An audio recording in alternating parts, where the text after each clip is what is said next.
Hey, what is up, everybody? I just wanted to put this out real quick because DMT is upon us, and I want to make sure that you guys have appropriate information going into the event. Now, why I'm making this video is because with this DMT or Miracle Summer event, this is the first of its kind to be focused on specific slots and 24 hours. Now, we've been asking for 24-hour DMTs for the longest time, and we finally got it. This could have been done a little bit better. I don't know why we have about 8 different slots or 9 different slots plus that we have to worry about on one single day, while other events only had like max of like 3 items, 3 or 4 items. Okay, is it okay to zero out my meso? Like, what should I be spending it on? Which character should I put it on? So hopefully there's those takeaways from that. Now, as we approach this event, it covers face accessories, eye accessories, pendants, shoulders, rings, earrings, belts, badges, emblems, and hearts. Now, you guys might see a little joke there being badges. Where's my potable badge? Obviously, this was meant for the Legacy, Ghost Ship Exorcist, and Sengoku badges in mind. Don't know if we're getting anything anytime soon, but this slot is if you have any random badges lying around on some old characters, you could benefit off this event. Now, I'm going to give you some tips on how to best allocate your funds. First off, you want to prep your accessories and your slots beforehand. So if you haven't claimed any of the event rings from the Wongstraunt UI, or you haven't done all your Zakums and Horntails and gotten all those accessories, make sure you're doing these daily. Get your Mechanator pendants from Arc, or try to go for Dom pendant. Make sure the equip slots are filled out on the characters that you'd like to work on, because you're trying to future proof a little bit. Obviously, some of these lower level accessories won't give you as much damage, but at least you can say, I have drop gear, I can swap into this and maybe a reward room or something. The meta might be changing as New Age approaches. It's going to be focused on having the utmost amount of drop rate when you're farming and training. Some people still do farm in Meso gear because Meso still runs the respective server and reboot. But making sure that you have like all your respective slots for drop gear covered, this is the main priority or main focus of this DMT. If you only have limited amount of funds, focus on those meso obtain and drop rate accessories. Now, next tip of advice, focus on tier ups. Don't worry about re-rolling lines. You'll get your meso back. You can buy cubes later. You can wait for a cube sale. For all that matters, if you're not playing this character for a while, focus on tier ups only. Do not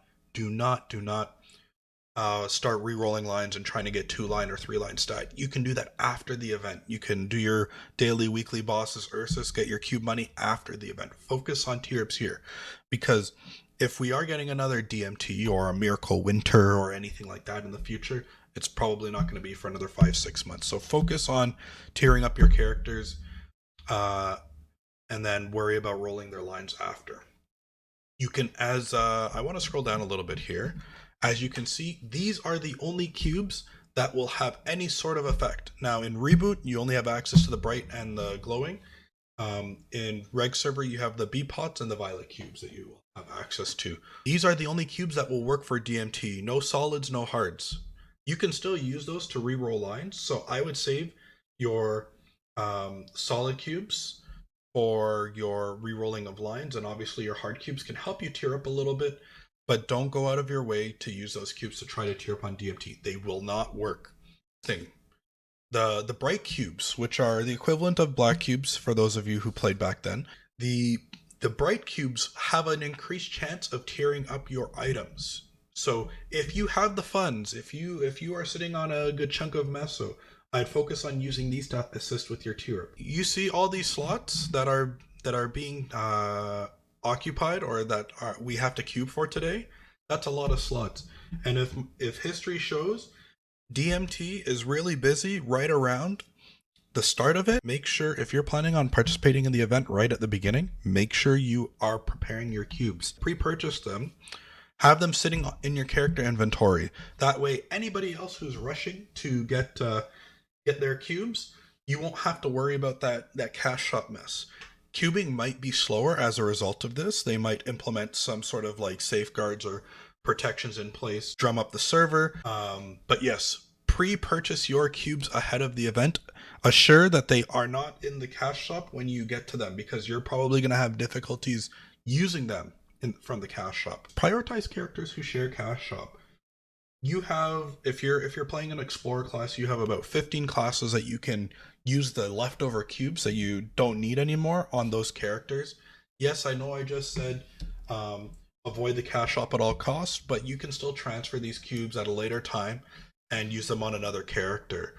This way you get the most out of it. Mesos you won't feel like they're wasted by any means. Otherwise, like doing them on a Beast Tamer or Kinesis, it might be a little bit lackluster, but I'd only commit a few hundred mil or maybe a bill on respective slot. If your item is not future proof, if you are not using it for the long term, don't work on it. Because again, you're limited with funds. You don't want to waste funds. I don't want to use it on a 17-star superior if I'm just waiting for the next Star Force event to come to try to push that up to 21 or 22.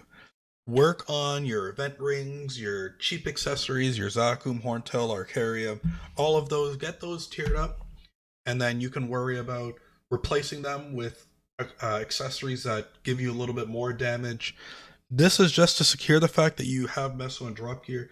If you can't farm efficiently, like you can't one-shot mobs in them, then that's probably where you have to get a little bit of damage from other sources while these items are equipped. Don't waste your Meso on tiering up solid belt to legendary and then knowing that you're gonna only use it when you're training and not when you're bossing. It's just gonna create a lot of hindrance on your performance. The last thing I want to share is prioritize the following in this respective order. Emblem. Some classes will have access to acquiring multiple emblems, whether it be through a Hyperburn event or Terror Burn, close 200 rewards. They used to give them out at like 215 back then. Or you can, some of them can even buy them from shops like Zero, some Nova classes. Make sure you're focusing on the emblem. You can get, if you can get multiple, get two. If you only, or get one if you already have one. This will give you, once it's legendary, you can start rolling for attack lines or maybe attack an IED. But this will get you significantly more damage than some of the other equips if you're just rolling for stat. The next the next things you would probably want to work on are the following. Now keep up with me here. Face, eye, earring, your 4 rings, and your 2 pendants.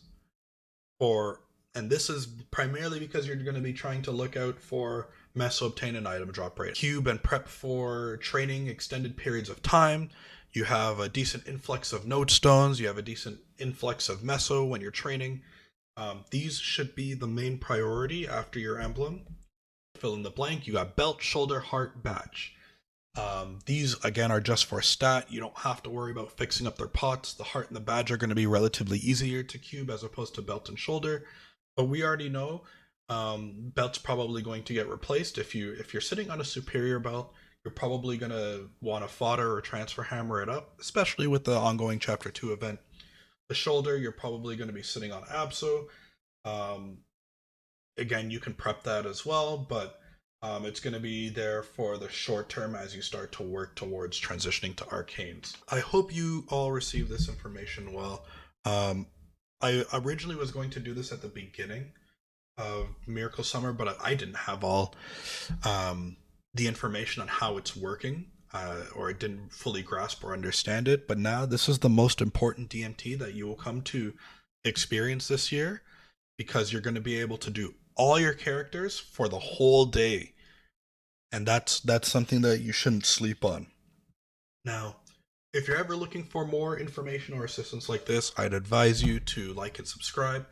Feel free to share what you're going to be working on and how much funds you have to work with in the comment section below.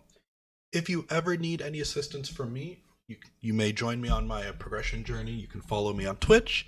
You're also welcome to join my Discord. The links are below. I want to wish you all good luck this weekend, and I hope you all achieve your respective goals. Thank you again for watching.